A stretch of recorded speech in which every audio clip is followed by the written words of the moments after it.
Hello, I'm Ray. Welcome to another Sunday podcast episode. First of all, good morning, Cal, a new listener. Hopefully you're listening to this one. Nice to have you aboard. Architecture, buildings then and now, rubbish buildings these days, brilliant buildings, old days, plus a load of other stuff. First of all, the weather. 8 degrees centigrade. It's fairly early morning. What is the time? It's 7 o'clock. 8 centigrade, 46 Fahrenheit. Things are cooling down here in Britain. They really are cooling down. 93% humidity and 998 millibars. So the pressure has dropped on the barometer. It really has dropped. The flag is going mad all over the place, actually. The wind doesn't seem to be from any particular direction. No, hang on. It's made up its mind. It's from the east. The wind is from the east. Cherry trees going mad, lashing with rain. I think during this episode you might be hearing a little bit about rain, a little bit more than normal. All we seem to have is rain. In fact, here is a recording I made, was it last night? Have a listen to this. Lashing rain. What's the time? 6 o'clock at night, in the evening, 6 o'clock. Lashing rain. It's never ending. Wind. There we are. That's the British summer for you. I better shut the window. Rain's coming inside. Don't worry, I'm not going to depress you all by talking about the weather throughout the entire episode. We will be talking about Isambard Kingdom Brunel for a start, various other topics as usual. I hope you're keeping well. I also hope the weather's all right where you are. It's not nice here at all. Email me if you have anything to say, raiserants@protonmail.com. Be nice to hear from you. Lots to get through. But first of all, my trip along the seafront. I was driving along the seafront the other day and there's this awful block of flats, new, I don't know, what, a year or two old, something like that. And it looks, honestly, it looks like a prison. If you put a bit of barbed wire down below the entrance, people would think it was a prison block, a jailhouse. It's not funny, it's awful. Where is the architecture these days? If you look back at Victorian times, Edwardian, well, even before Victorian, if you go back and look at some of the buildings, they were fantastic. They were ornate, aesthetic, they had character. These days, I don't know what's gone wrong. There are architects these days. I looked online to see if there are actual architects, and there are. And on the various websites, they've got sort of pictures of their work. And they look like huge concrete blocks and weird things. Not at all in keeping with the old days. I suppose they don't want to be in keeping with the old days, do they? They want to change everything. But some of the buildings, there's one in the middle of town. It's a huge circular building. It looks like a circular fan heater. It's got bars all round it, like louvered things all round it. And it looks like a fan heater. I don't know what it is. I think it's offices. It might be where people live. I've no idea. But it looks atrocious. Some idiot, and I've got to use that word, some idiot behind a desk calling himself an architect. He must have drawn that on a bit of paper on the back of a fag packet by the look of it, or a beer mat. And he must have thought to himself, wow, look at that, aren't I clever? That is amazing. And then the planning people at the council, more idiots, they must have looked at it and thought, oh, that is amazing. Yes, we'll have that built. We'll build that there. We'll rip down that old, beautiful Victorian building and put this monstrosity in its place. I don't know why I'm laughing. What is wrong with people? There are too many idiots behind desks these days. I was looking online the other day and there was a photo of a Victorian building, a big building, I'm not sure what it was. And there was the photo of the new building that they'd put in its place. So they demolished this lovely building and put the new one in its place. And there were the two photos, before and after. And it was a joke. I initially thought it was a joke. The before photo was fantastic, a beautiful Victorian building. And the after photo, well, it just looked like a lump of concrete with windows. Well, that's what it was. Lump of concrete with windows in it. It was dreadful. These people are idiots. There's no other word for it. Well, there is. There's plenty more words, but I won't mention those. But they call themselves architects. I suppose they are qualified architects. What do they learn at architect school or wherever they go? They must learn something. I suppose they learn how to put windows in concrete blocks and have funny shaped things sticking out here and there. It's such a shame. It's the same with cars, isn't it? Cars these days, no character at all. As I've said many times over the years, grey plastic dashboard, no character, nothing pleasing to the eye, just rubbish. On one of these websites I was looking at about architecture, it said it's an art form, a form of art. Art? How can a lump of concrete, mind you, these days, a banana skin on the floor in an art museum in a roped off area, this banana skin, people look at it, oh look, wonderful, art, look at that, wonderful. It's rubbish, it's not art at all. It's a banana skin. More idiots. I don't understand it. There again, I suppose I don't have to understand it. But that one in town, that circular fan heater building, that really is atrocious. I might have to take a photo of it, actually. Next time I'm down there, I'll take a photograph of it and stick it on my website, and you'll see exactly what I mean. I will make a note now. Where's my pen? Here we are. I'll make a note to do that. That's an idea. If you've got any of this type of so-called architecture near you, take a photograph and send it to me. raiserants@protonmail.com. raiserants@protonmail.com. That would be interesting wherever you are in the world. Have you got any dreadful so-called architecture? It would be great to have a look. I'll stick it on the website. And then we can all have a laugh. Well, I don't know about a laugh. We can all have sad faces and think, of goodness me, what is the world coming to? I wonder whether you're agreeing or disagreeing with me. I suppose some people would say, well, this is modern architecture. We don't want old-fashioned stuff from the 1800s. Dreadful looking buildings from back then with what are those things they call on the roof? They put I forget what they're called. They put like lions' heads and eagles and stuff, don't they? They gargoyles or something. I like all that sort of thing, but I suppose I'm old-fashioned. I'm an old man, and youngsters are probably thinking, we don't want all that rubbish. We want the modern stuff. We want fan heaters built. I want to live in a fan heater. That's nice and modern. That is the right word. I've just looked it up. Gargoyle. It's normally a sort of elongated animal's face, like a lion or something, sticking out of the building, and out of its mouth comes the rainwater from the roof. You know, they have the gutter or whatever going through this lion or monster-looking type animal, and when it's raining, water pours out of its mouth down onto the street. I like that. I do like that. And also on the roofs of houses, at each end of the ridge, there's quite often an ornate shaped tile thing, either an eagle or a bird of some sort, whatever. I think that's nice, rather than just a plain tiled roof, especially a plain tiled roof covered in solar panels. Well, that is great, you know, the energy, free electricity, well, almost free from the sun, that's great, but it's not very aesthetic, is it? I like that word. It doesn't look very nice. If the Victorians or early 1800 architects had solar panels back then, what would they look like? Would they look like these horrible dark grey square things that are just dreadful? They'd probably have ornate shapes. I don't know, what would they shape them into to cover your roof with? They'd do something, wouldn't they? They'd do something pleasing to the eye. They wouldn't just have these sort of square or rectangular plastic boxes. I suppose they do their job, don't they? They supply electricity, but I do think if a Victorian architect was told to design solar panels, he'd make them look something beautiful rather than horrible. Do you remember back in when was it, people started ripping out fireplaces from their homes, from older houses? We've got 4 fireplaces, 2 upstairs in 2 of the bedrooms, lounge and dining room downstairs. We use one in the dining room, we don't use the others, but we haven't ripped them out because they're features, they're part of the house. The house is over 100 years old, and to rip out the fireplaces, and I don't know, it just wouldn't look nice. But there was that, what's that awful word? A fad.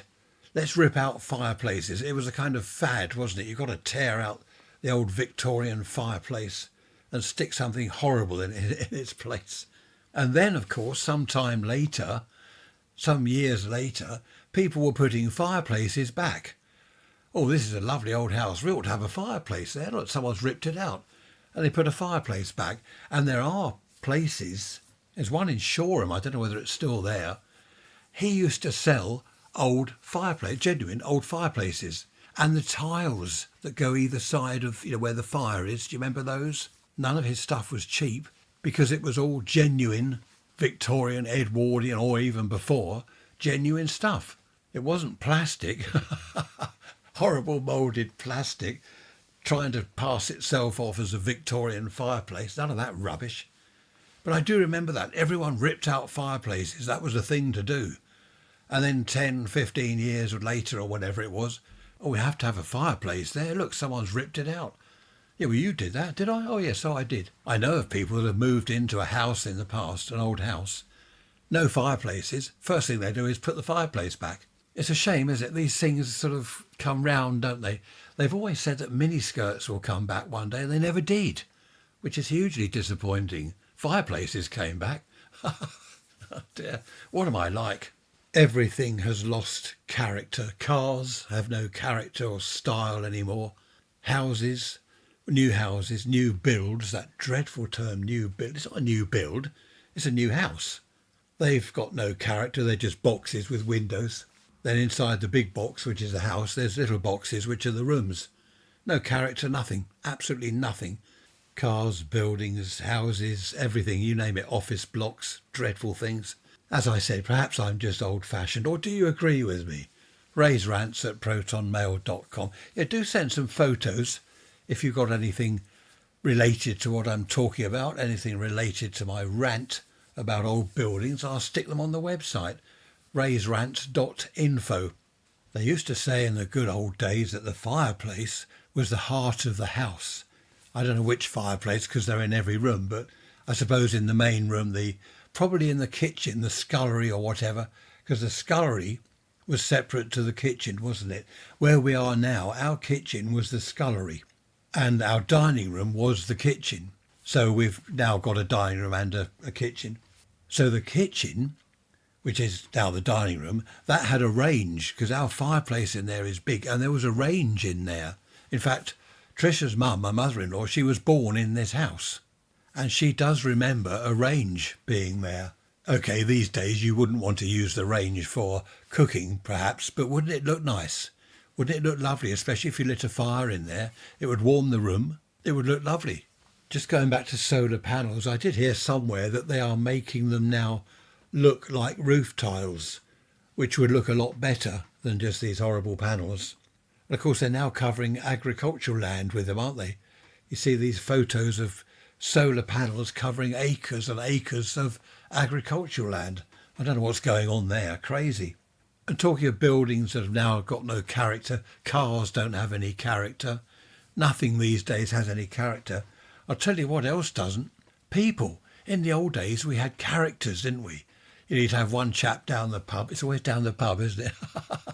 There's a theme, isn't there? Over all the, getting on for 5.5 years of my podcast, there's a thread running through the whole lot. It's the pub. Do you know 50 pubs are closing every week at the moment? 50 every week.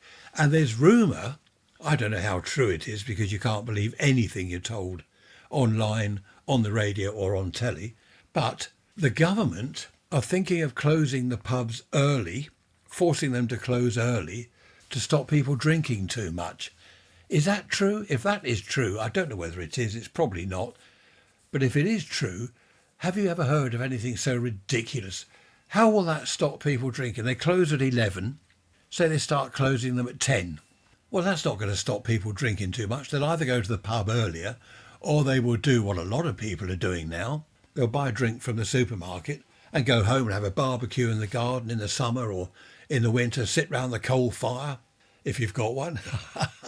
Do you know, I also heard this the other day, and I think this is true. A pint of beer, a third of that pint is tax. The government tax. They take that money. A third of the pint is tax. No wonder pubs are closing. 50 a week are closing.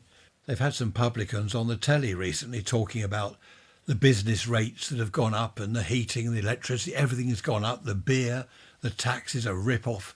And they're saying we can't survive. We can't do it anymore. That's why 50 a week in the UK are closing. That's a lot, isn't it? That's 200 pubs every month closing. We've lost so many in my hometown, so many. Anyway, I was talking about people having no character. There's no humour anymore. You're not allowed to have humour. You know, you get the chap in the pub, he was always the joker, wasn't he? Come in telling jokes. You can't anymore, you might offend someone. It's ridiculous. Did I tell you that joke? I think I did. I bought a horse recently and I named him Mayo. Sometimes Mayo neighs. Sorry. I think I have told you that one. I just find that one hilarious. Mayo neighs.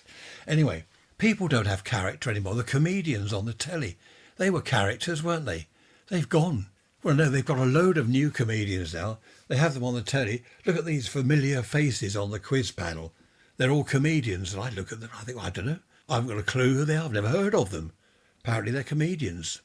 Oh, there was Joan Collins on the telly the other day. She was saying that she likes the term actress. She's an actress, not a female actor. These days, apparently the term actress isn't used anymore. It's not in vogue or whatever you want to call this rubbish that goes on. So she's not an actress. She's an actor or a female actor. She said the word actress is quite pretty, and I agree with her. Yeah, well done, Joan. Most pubs are now turning into restaurants, aren't they, rather than pubs? Well, they sell drink as well. There is a bar, but you don't find all the lads on a Friday, Saturday evening standing at the bar having a good old chat and a few beers. You don't do that. You walk in to the pub and they expect you to go and sit at a table and have a meal. You can't just have a beer or two or 4 or 6. But they have to do that. They've got to make money out of food because they're not making it out of the drink anymore. People are drinking at home. So that's that. What else can I moan about? I'm going to make a cup of coffee and recharge my moaning batteries, and I shall be back in a minute. Some gardens are plastic these days, aren't they? They have plastic grass. And what are these plastic balls that hang outside people's front doors? Like a ball of leaves. What is that meant to be, a ball of leaves? Well, what sort of plant hangs on a chain looking, with a ball of leaves? Is that not a plant, is it? What is it supposed to represent? A ball of leaves, I suppose. Well, why would you have a ball of leaves hanging outside your front door? I don't know. Everything's plastic. Gardens these days, plastic grass or no grass at all, just paving slabs, plastic furniture, plastic everything, no character. Is there anything these days that's got character? I'll have to have a think about that. I never did make my coffee. I'll go and do that now. Right, I now have coffee. Ray, nice to hear from you. You sent me a link to a video, 1957 British Sundays. It's amazing. Should we have more freedom? Panorama, Voice of the People, BBC Archive, 1957. I know about copyright, but I'll just play you a little bit of the beginning. London on a Sunday.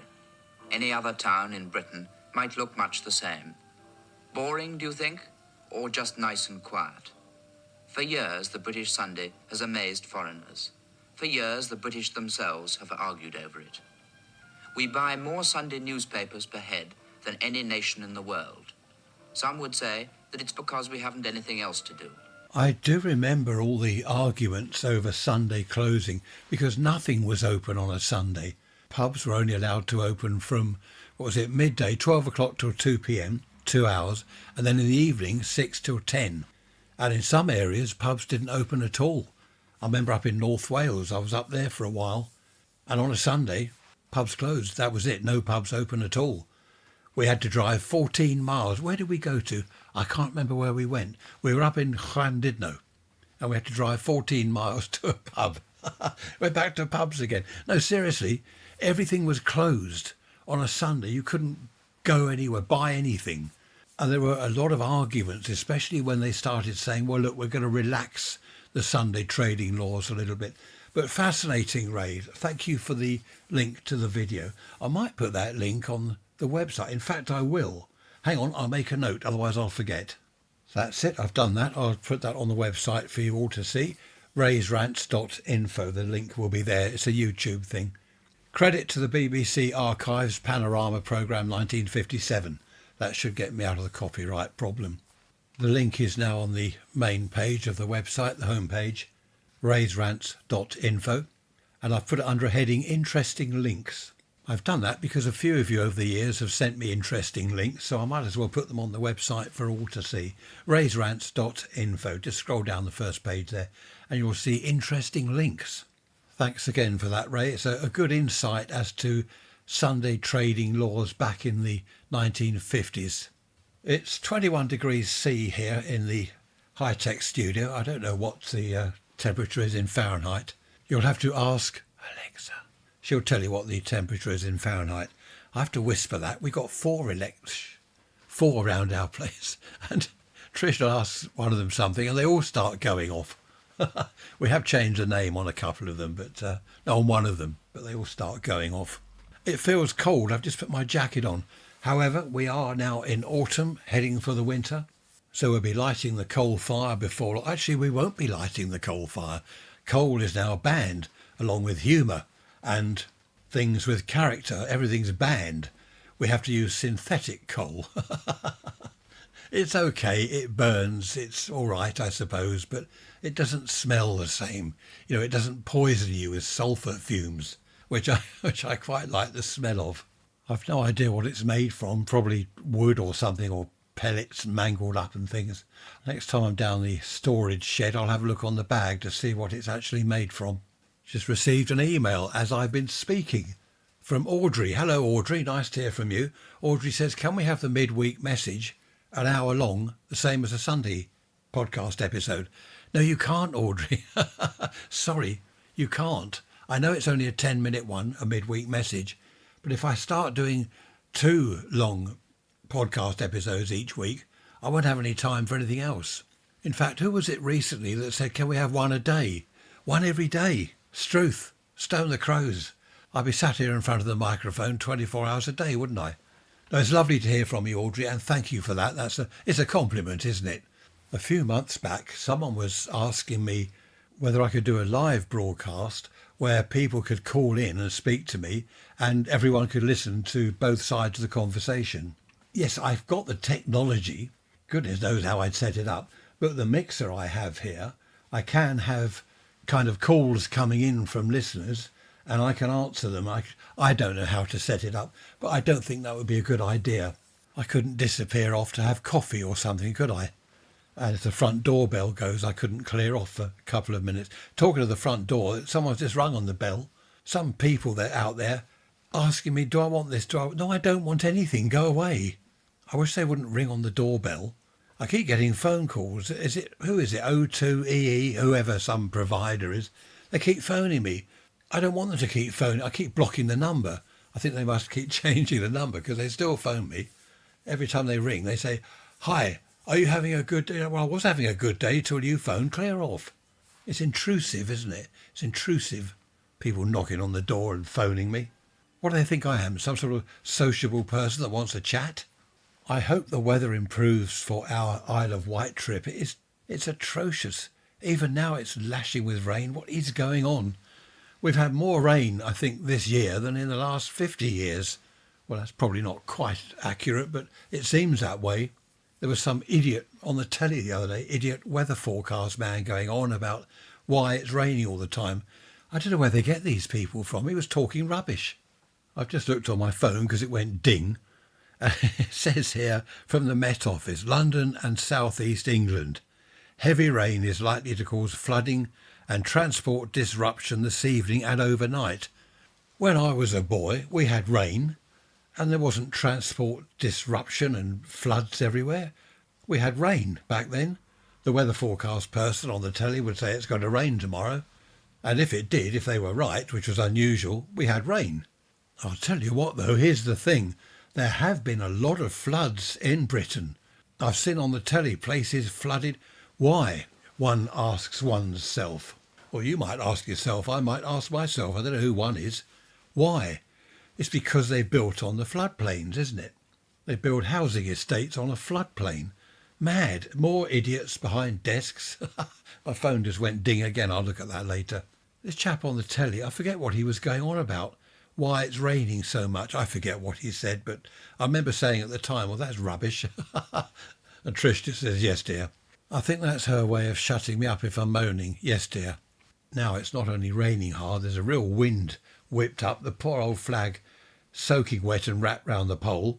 And it looks black over the South Downs. The Downs are to the north of me.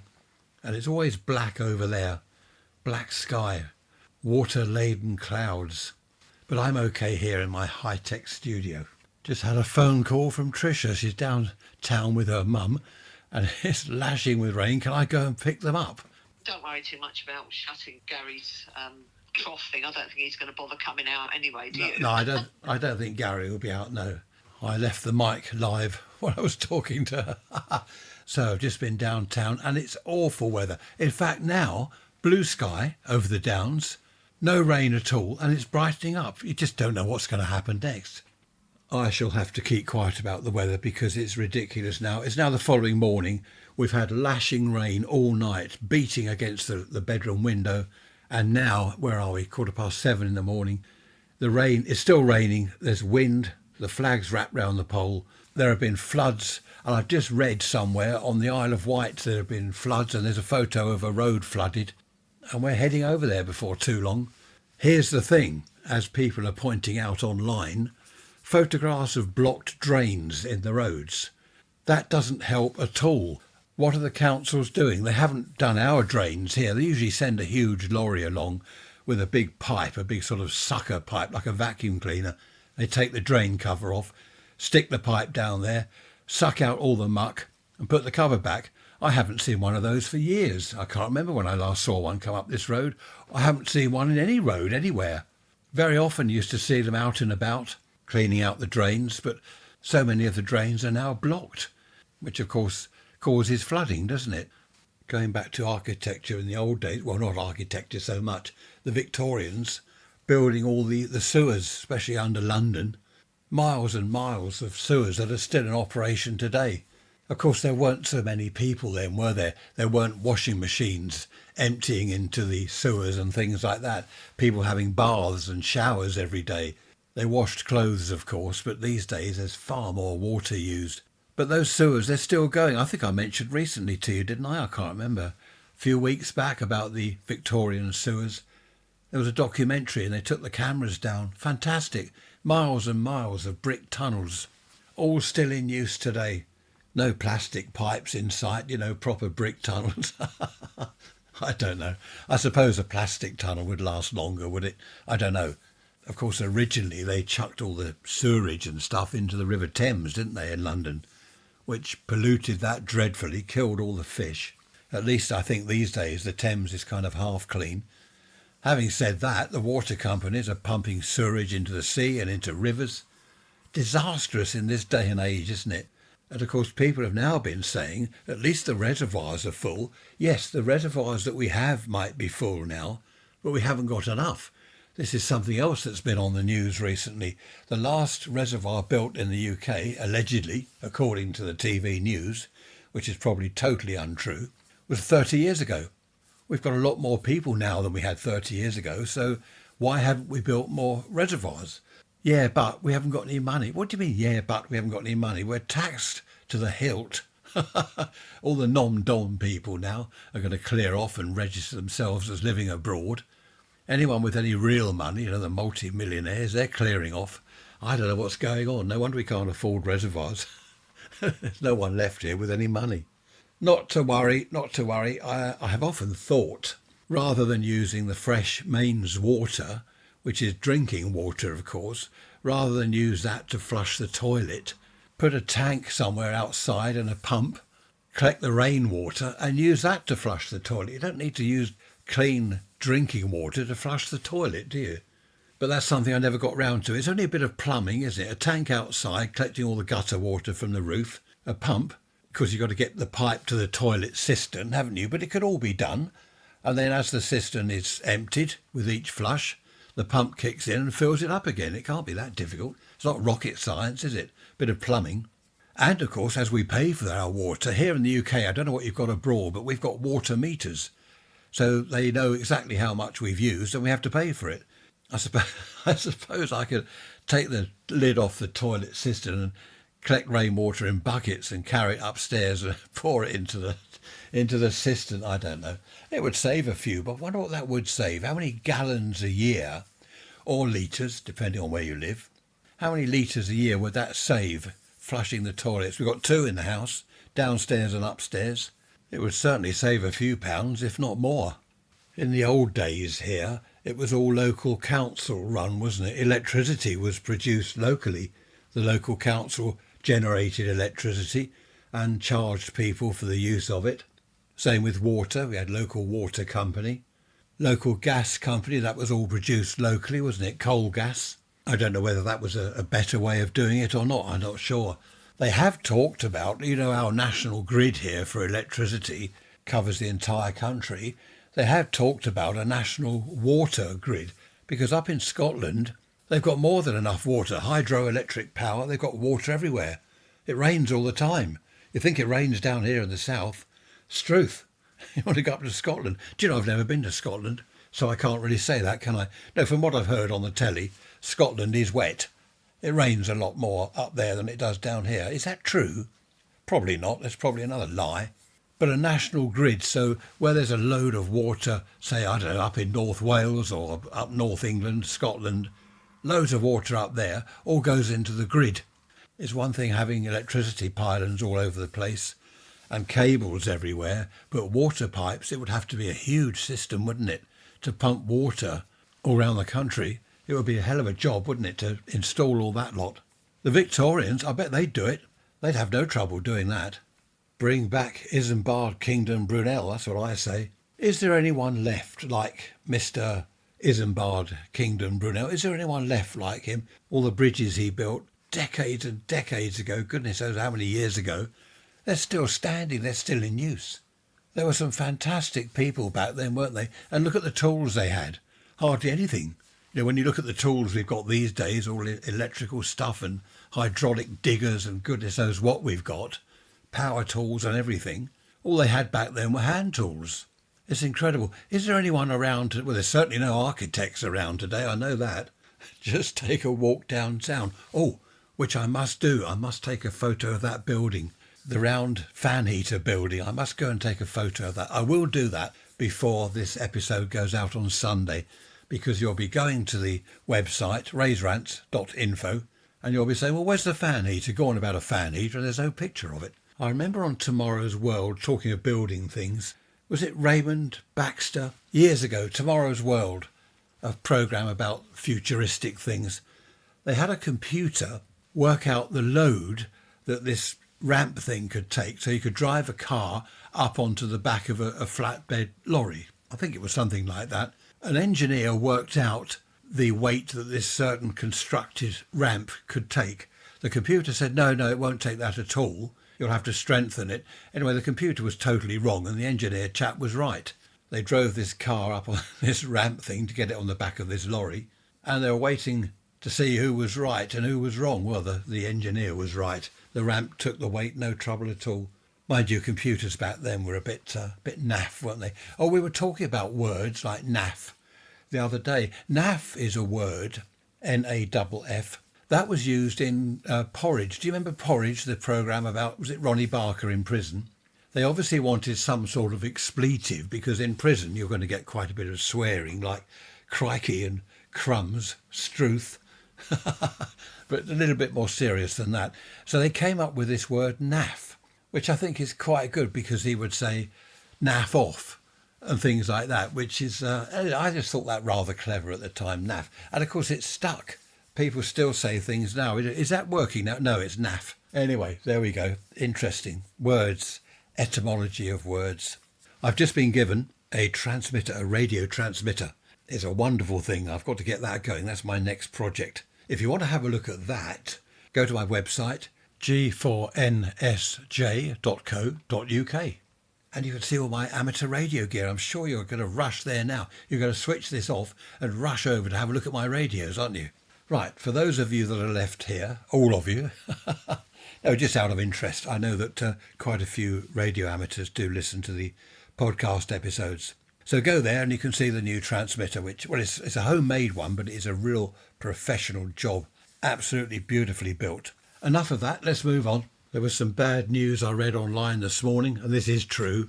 The Waverley paddle steamer that I went on about 3 weeks ago now, one of its paddles has got a problem. It's damaged, and it was towed back to, where was it? Portsmouth Harbour, I believe. So the cruise up the Thames, the River Thames, that's been cancelled.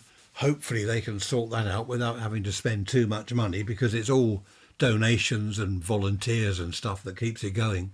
And funnily enough, we were saying when we were on board, these two friends of mine and myself, we were saying down in the engine room, there was a clonking, and it was coming from the starboard paddle. And one of my friends said to the engineer, "What's that?" And he said, "I don't know." So obviously something was not right, and now it's broken down altogether. Luckily, there weren't any people on it. They weren't carrying passengers. I believe they were sailing from the Solent to the River Thames to do the trip today, or was it tomorrow? So unfortunately, the Waverley paddle steamer is now out of action. Such a shame, because that was built in 1946 up in Scotland, and the engine, I told you, didn't I, triple expansion steam engine, now fired with oil to heat the water. It's amazing, the engineering. No computers, none of that rubbish. Just people with brains sitting down working stuff out on paper with a pencil. Well, look at all the old steam engines going back 100 years, or more than 100 years, 1800 and something, steam engines. Fancy building those without computers. You see, you don't need computers all the time, do you? Nothing was built with computers back then in 1800 and something. All they used was their brains. I don't know what people like Isambard Kingdom Brunel would think if he could come back now and look at the way we build blocks of flats and bridges. He'd probably, I don't know what he'd say. He'd say, "What are you doing? How long's that going to last? 20 years if you're lucky?" He'd have a fit. Over the River Ada at Shoreham, there was what we call the Iron Bridge. It was known as the Iron Bridge. It was a fantastic iron structure, millions of huge rivets on this iron bridge. Nothing wrong with it, but they pulled that down and built some other rubbish. And there's a toll bridge from just near Shoreham Airport across the River Ada again. You can look on the map. Two pubs there, the Amsterdam and, what's the other? I forget the name of the other pub. The Amsterdam and something else. Struth, I forgot the name of a pub. How remiss of me. I'll have to rush over there and check it out, perhaps this evening. There's a toll bridge. It's a wooden bridge, and it's still there. Goodness knows when that was built. Certainly not in the 1900s. It's got to be the 1800s. And I remember as a child going across that bridge on a bus. Buses used to cross it, and there was a man. He would collect it. It was sixpence, I believe. The toll was sixpence. And, you know, that bridge is still standing. It's not used now by traffic. It's just for pedestrians. You can walk across it, which is something Trish and I have been meaning to do for the last couple of years. Never got round to it. We're always so busy, as I've been saying. We're so busy. Honestly, retirement. If you think as you're coming up to retirement, this is going to be lovely. I can potter in the garden, stroll down the road, have a coffee, perhaps in a cafe somewhere. Wrong. You won't have any time at all. You'll be doing this, that and the other, giving people lifts everywhere. Can you do this? Getting phone calls. Can you do this? Can you do that? Can you help? Help. I know you're at home. Can you help? People coming round and annoying you. Honestly, retirement is far from what people sort of think it is when they're at work. Oh, I'm looking forward to that. Looking forward to waking up with nothing to do. Don't have to go to work. I can go and sit in the sun. Wrong. We've already taken number one daughter up to Gatwick. Was that last month or this month? And we're taking her up there with her hubby again in November, which is now, where are we? September. Oh no, we've got October to come first. So they're off again in November. Now that was something else we didn't have to do in the old days. You didn't have to take people up to Gatwick Airport. Can you take us to Gatwick? Yes, OK. What time do you want to go there? Well, we've got to be there at 4. So can you pick us up at 3? Oh, right, OK, 3 o'clock in the morning. Couldn't be afternoon, could it? Didn't take people to Gatwick back then. And now the £5 you have to pay £5 to drop someone off. It takes seconds. It's now £6. They put that up. And I bet by the time we get there in November, it'll be £7. And if you don't pay, you get fined. Probably get imprisoned or deported or something dreadful. Honestly, £6 just to drop someone off. It takes seconds. They get out of the car, grab their cases out of the back and they're off. Picking them up, you've got to pay the same, £6.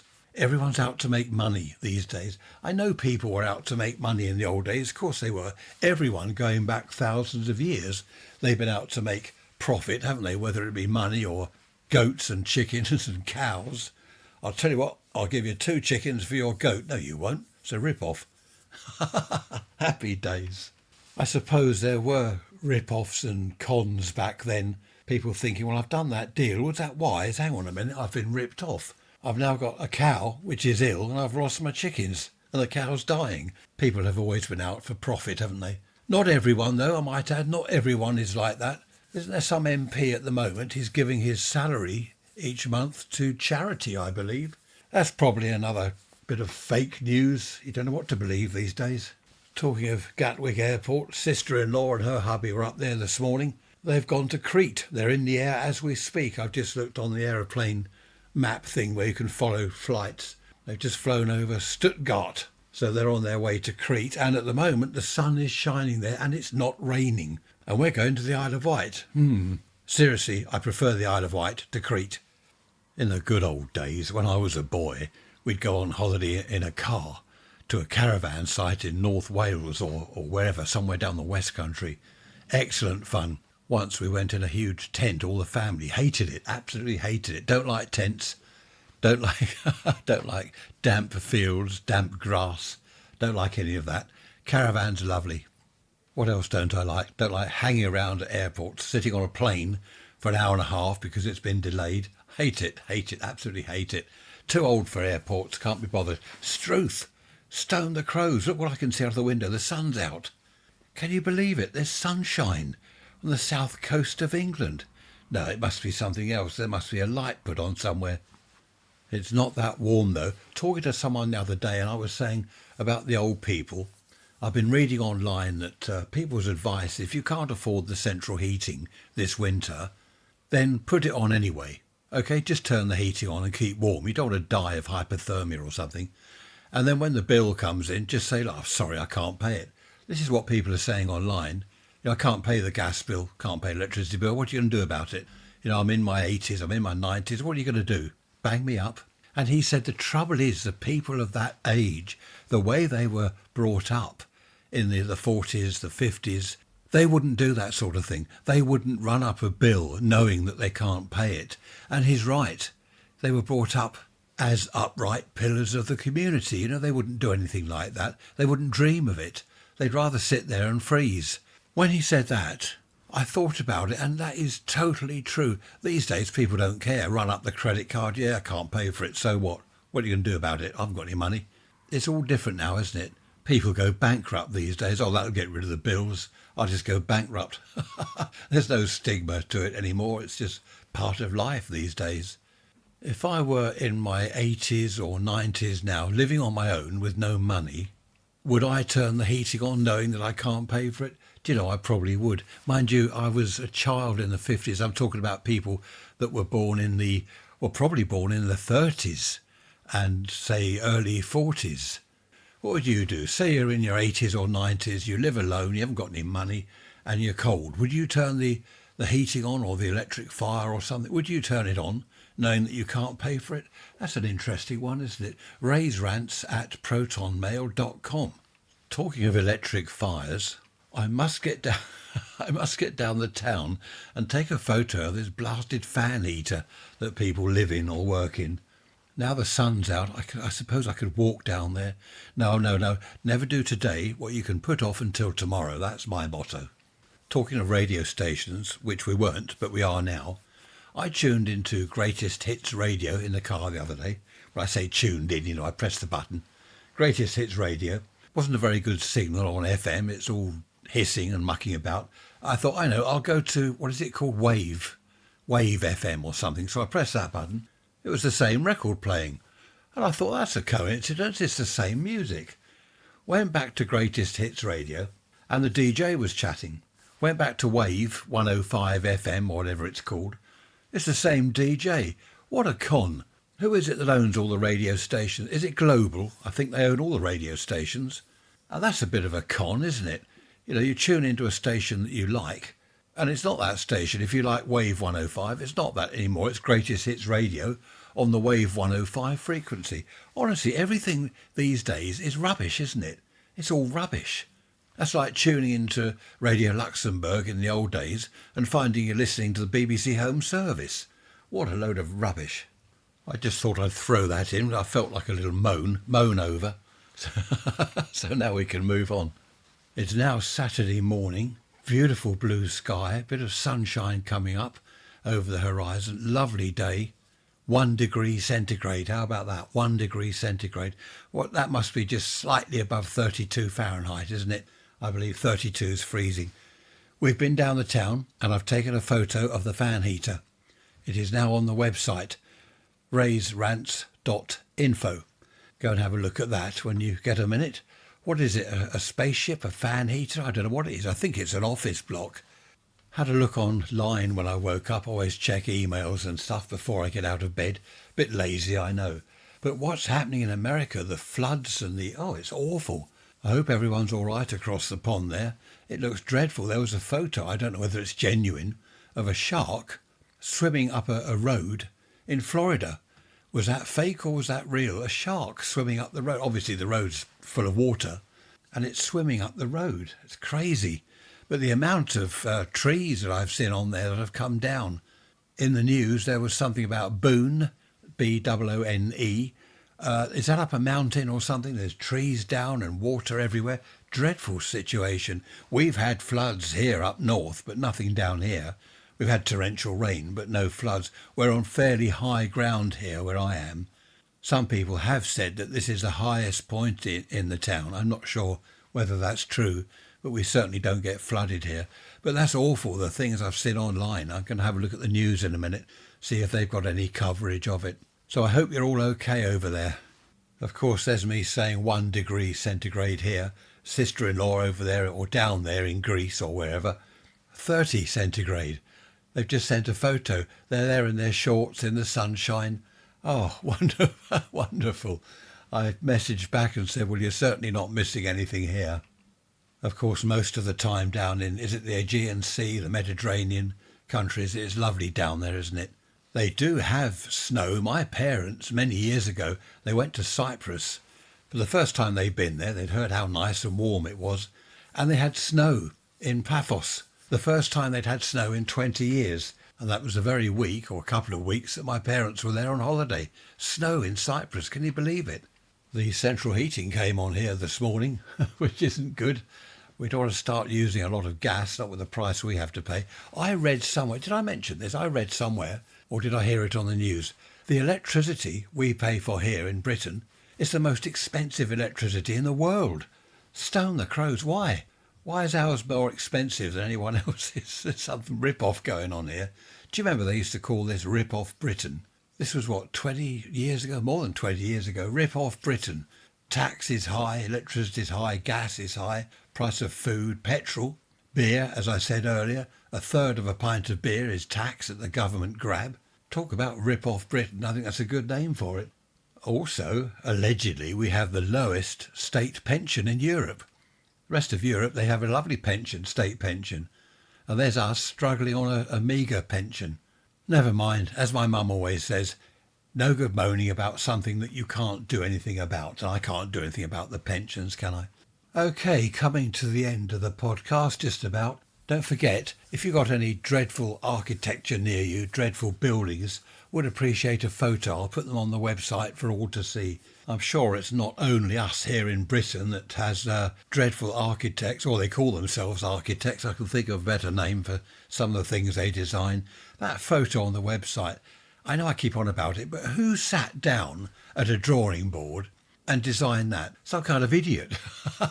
I bet it was someone that doesn't live nearby. They don't have to look at it. They probably live in London or something. They haven't got to look at the monstrosity they've created. Just look at my list. Is there anything else I can moan about? I haven't missed anything, have I? No, I think we're all up to date on the list. Everything's crossed out. Just before I go, email from Harriet. Nice to have heard from you, Harriet. Thank you very much. You've just caught this Sunday's episode. I was about to say goodbye to everyone. So just quickly, your sister met a chap, started going out with each other. There's a problem. You went out with this chap when you were at university, far away from where you lived with your sister and your parents. You went out with him for a year, so the family didn't get to meet him. You drifted apart, you split up. Then, as fate would have it, your sister met him. When Harriet was introduced to this chap, she was shocked, as he was. They stared at each other, didn't say anything apart from, hello, pleased to meet you, blah, blah, blah, all polite and pleasant. When they got a moment alone together, They decided not to say anything. They didn't want to say, oh, we've been going out together for a year, then we split up. It would be awkward. The trouble is, now they want to be together. They wish they'd never split up, and Harriet doesn't know what to do. Her sister is talking every day about marriage, buying a house, having children with this chap, and he wants to be with Harriet, and she wants to be with him. What a situation to be in. She goes on to say they have had a kiss and a cuddle, a secret kiss and cuddle now and then. But where is this going to end? What a situation, Harriet. You're going to have to do something. I don't know what. I've no idea. The reason Harriet emailed me is because she heard the podcast episode, was it a few weeks ago, where I was talking about people falling in love with people they shouldn't fall in love with. Do you remember that? Someone fell in love with their brother-in-law or something. I can't remember. It's a few weeks ago now. And Harriet listened to that and thought she'd email. Well, I'm glad you did, Harriet. I don't know what to suggest. I have no idea what to suggest. I think you're going to have to do something, though. Of course, you can't help your feelings, can you? If you fall in love with someone, you can't decide, oh, well, I won't do that because it's not appropriate, so I'll stop that. You can't just do that, can you? There we are, food for thought. On that note, I'm going to disappear. We have a lovely sunny day, clear blue sky, very cold though. I'm going to have a look in the garden. I don't think Gary the tortoise will be out today. It's too cold for him. Don't forget to look at the website at the fan heater, raiserants.info. Email me if you've anything to say, especially about Harriet's situation. That's interesting. raiserants@protonmail.com. Be good, be bad. If you're bad, don't get caught. That could be naughty. Don't you get caught, Harriet. Take care, everyone. See you on Wednesday. Bye-bye for now.